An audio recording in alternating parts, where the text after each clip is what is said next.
இவரோட ஸ்டாலின் எதிர்ப்புங்கிறது பொய் வேஷம், ஒரு ஏமாத்து வேலை, மோடியை ஏமாத்தக்கூடிய ஒரு வேலை தான் ஸ்டாலின் எதிர்ப்பு, உதயநிதி எதிர்ப்பெல்லாம் மோசடி. உண்மையிலே இவங்களுக்கு ரத்தத்துல ஊறி போய் இருக்கிறது, மோடி பிரதமராக இருக்கிறத தாங்க முடியாத ஒரு சூழ்நிலை.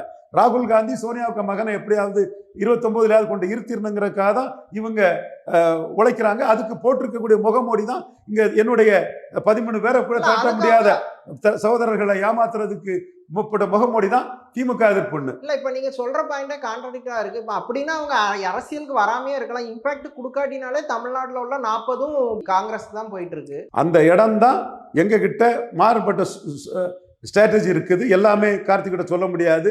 மோடிக்காக அதில் நாங்கள் நின்று உழைக்கிறோம். அது எல்லாத்துக்குமே தெரியுது. Modi will never accept defeat anywhere. தமிழ்நாட்டிலையும் அவர் டிஃபீட்டை ஒத்துக்க மாட்டார். குஜராத் பழமொழி அதை சொல்லக்கூடிய லெவலில் இருக்கக்கூடியவர் தான் மோடி. தமிழ்நாட்டில் அதை மாற்றி மோடிக்கு தமிழ்நாட்டில் சீட்டு வரணும், எந்த ரூபத்தில் வரும், எப்படி வருங்கலாம் காலம் வரும்போது தான் அது தெரியும்.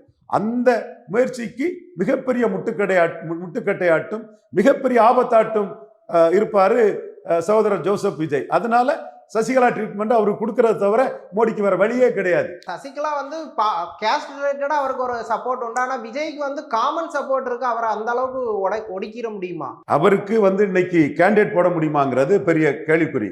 கேண்டிடேட் இல்லை, ஆன்லைன் கேண்டிடேட்டுக்கு போயிட்டாரு.